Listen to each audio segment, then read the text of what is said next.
在悉达多年轻时期，有一个独具慧眼的智者主动与悉达多结交。他说：“与您交往就是与圣人为伍。”他是悉达多的一个挚友，又是佛陀的一个优秀弟子。他是一国之王，又是一位悲悯的父亲。儿子篡位，将他打入地牢。为保全儿子不背上弑父的罪名，他情愿选择提前自我了结。大家好，我是心源，欢迎来到我的频道。在佛陀电视剧中，除了佛陀本人外，还有一位最精彩的人物，他就是谦卑智慧、伟大慈爱的频婆娑罗王。这里我们介绍频婆娑罗王的一生，与悉达多交往的4个故事。第一次与悉达多接触是悉达多大婚那天，临行前，频婆娑罗王摘下自己手中的戒指，这是我真爱的指环，赠予你保管，作为友谊之信物。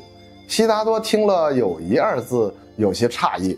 他说：“您比我大很多呀。”频婆娑罗王拍着悉达多的肩膀说：“但我看来，你的智慧在普罗多诸王之上。”他听说在一次与波斯匿国交战时，年纪轻轻的悉达多不用一兵一卒，就让波斯匿大军大败而归，对悉达多爱好和平的精神又深表敬佩。除此之外，在参加婚礼前，他还特意出了个题目考验悉达多。参加悉达多婚礼时，有很多小国王，其中有一个国王带来一位毗舍离国的明珠绝世美女。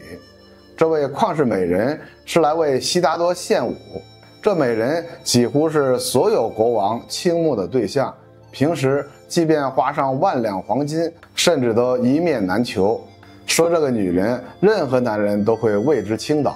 国王见了会丢掉王冠，士兵见了会放下宝剑，商人见了会忘掉妻儿。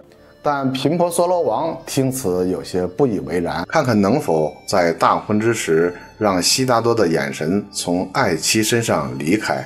最后果真证实了频婆娑罗王的慧眼识人。临走时，他拍着悉达多的肩膀说：“对于昨夜所见更为难得，毗舍离明珠，美丽的化身。他昨天对你盛情相邀，而你不为所动，哪怕1刻都不离心神。小小年纪就有如此好的定力。”而悉达多非常沉稳地说道：“安定好自己的内心，便不受任何外物所扰。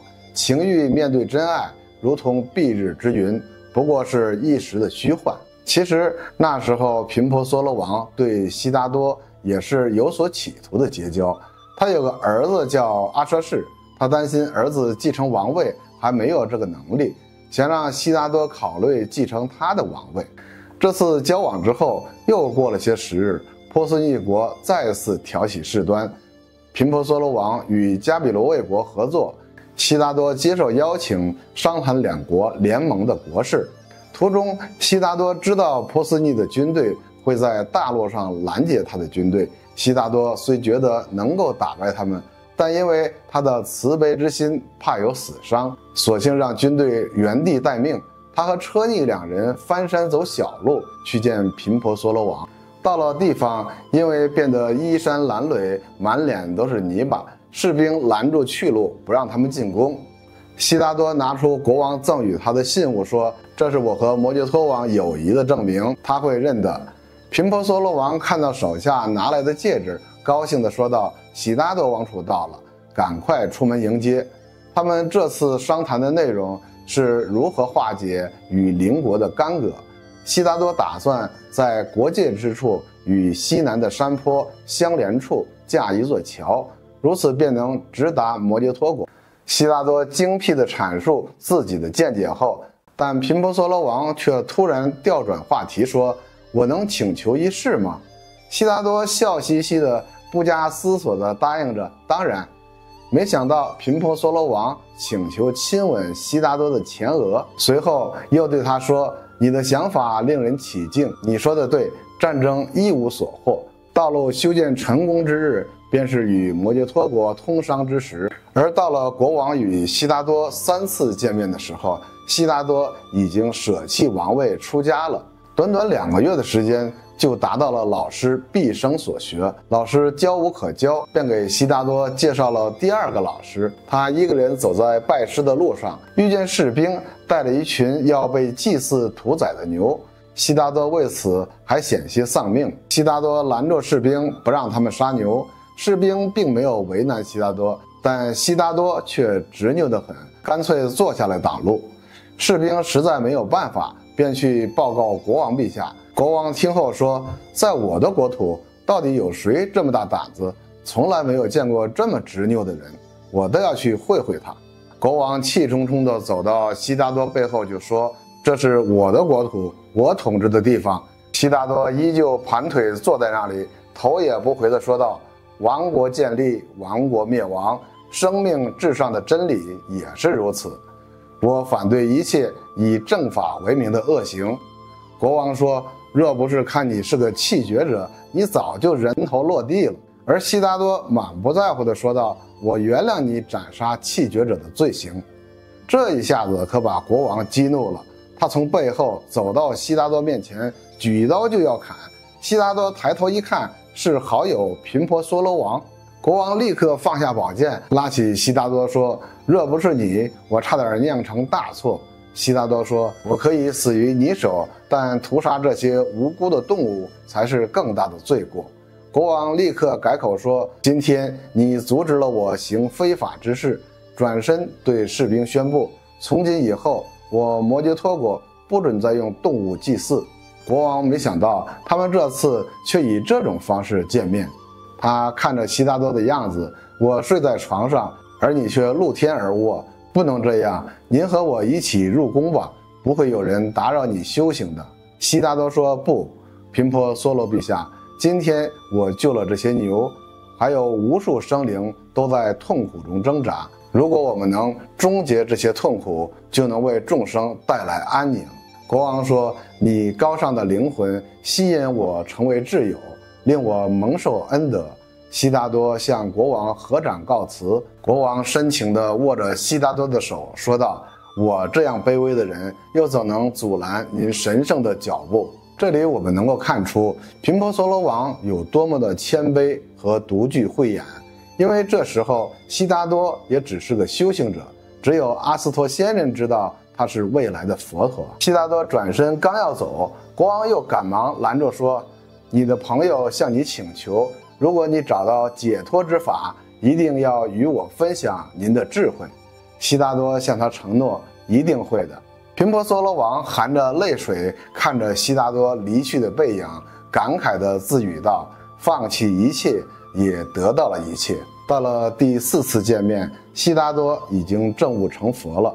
悉达多成佛后，先找到了乔陈如老师，度化乔陈如成罗汉后，佛陀开始履行第2个承诺，就是频婆娑罗王上次所求，若你证得真理，一定要与他分享。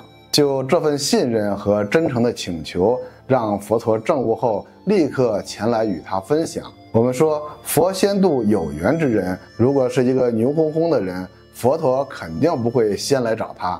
佛度化人的先后肯定是随缘的。国王听说悉达多要来，便立刻赶着马车飞快地来到城外很远处迎接。刚一见面，佛陀对国王就说，我曾对你承诺过，如今我遵守承诺回来了。摩羯陀王谦卑地合掌说，我知道您从不会违背自己的誓言。但他又略带忧伤地补充说，可您不再是那个老朋友了。他又问，您是谁？佛说，优楼频罗的孩子们说，我得到了觉悟。佛陀，绝妙啊！国王不断地重复着，佛陀，佛陀，我也称呼您佛陀。从悉达多到佛陀的转变真是不可思议啊！您的光辉和平伴您而来，您殊妙的品性如嗡的法音，定证得无上真理。而我即使身为转轮圣王，仍自惭形秽。佛说，你有这样的想法是不对的。起初你用智慧来观察我，因此你认为我们可以以挚友相待。如今你用思想来观察我，你的思想无法分辨你我之间有什么不同。而国王谦卑地说，一位超群的智者和一位愚人，差别有如天地。佛言，大地是我们的根基，而天空给我们自由的空间，我们身在其中，为何要加以分别呢？国王开始问佛，什么是无上真理？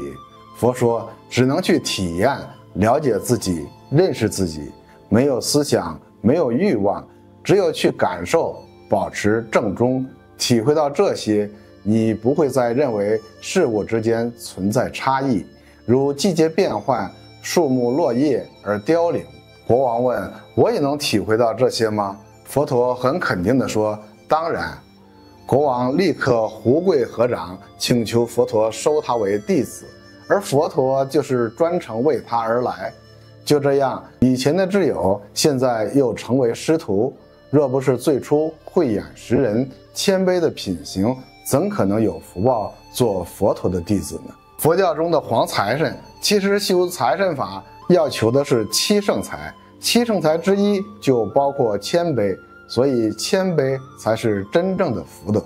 接着国王又请求佛陀，恳请他们在满月之时去王宫用膳。随后佛陀和频婆娑罗王亲密的交谈，佛在进城之前的树林里对国王单独开示了其精华的法要。佛说，我得以悟道，经历了极其艰难的考验，欲望、嗔怒、幻象、贪婪、饥饿种种显现在我的面前，而我坚持不移，并无动摇。我曾发誓不惜生命要悟得无上真理，最终我获得了究竟的真理。国王合掌赞叹，伟大的佛陀，请您也为我指条明路吧。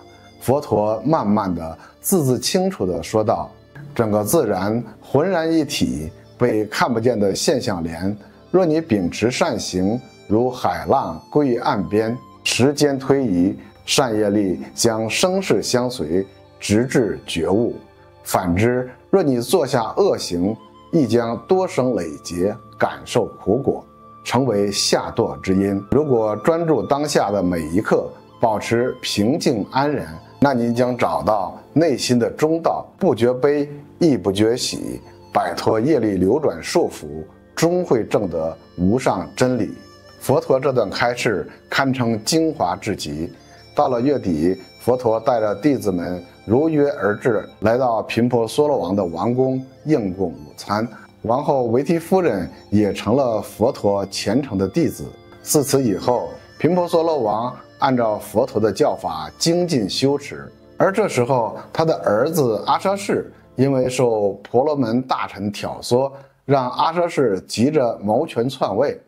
那个最初在悉达多大婚时献舞的那个绝世美人，后来成了国王的女人。这天，频婆娑罗王和这个女人在床上聊天时，两个持刀歹徒溜了进来。国王迅速起身抽刀迎战，一个被国王刺伤。当对第二个举刀要砍时，他突然愣住了，眼睛大大的盯着前方。他仿佛看到了佛陀，瞬间想起了佛陀的教言。于是他慢慢地放下手中的刀，放歹徒而去。这个歹徒听到大王提到佛陀，后来也前去找佛陀出家了。国王心知肚明，派人刺杀他的人就是他的儿子阿阇世。后来阿阇世重兵围剿，把国王打入地牢，并且不允许任何人探望送食品。维提夫人非要去看望大王，她为了躲过士兵的搜身，每次都把自己的身体洗净，全身涂上蜂蜜给大王吃。大王感动地说，我不是个好丈夫，在外边还有女人，你又何必为我承担风险？维提夫人淡淡地说，因为我才是你的结发妻子，他们不是。有一次，夫人探监走后，一个忠心的狱卒进来想把大王救走。大王说，你不是他们的对手，不要白白丢掉性命。然后跟狱卒要了一把匕首。狱卒以为大王防身之用，没想到大王为了怕儿子背上弑父的罪名，竟自己提前结束了生命。后来阿阇世又气冲冲地找母亲，母亲告诉他，在怀他的时候就有人算命，说这孩子长大父亲必然会死于他手。夫人吓得就想结束了这孩子的生命，但国王明知道孩子长大后会被他所杀，他还是救活了阿舍氏。后来国王即便死后也担心儿子会下地狱，还托梦给阿舍氏，让他好好的忏悔，一定要皈依佛陀，佛陀会宽恕原谅你所做的一切。所以阿舍氏在佛陀晚年能够成为佛陀的弟子，这也都是他慈爱的父亲为他积德所致。频婆娑罗王这个人物对于佛弟子来说，他就是我们学习的好榜样。对于修行，他能够知非即离，知行合一；对于世间人，他又是一个出色父亲的楷模。好了，这期视频就分享到这里，制作不易，还请大家多多点赞支持一下。喜欢的朋友请订阅，打开小铃铛，我们下期再见。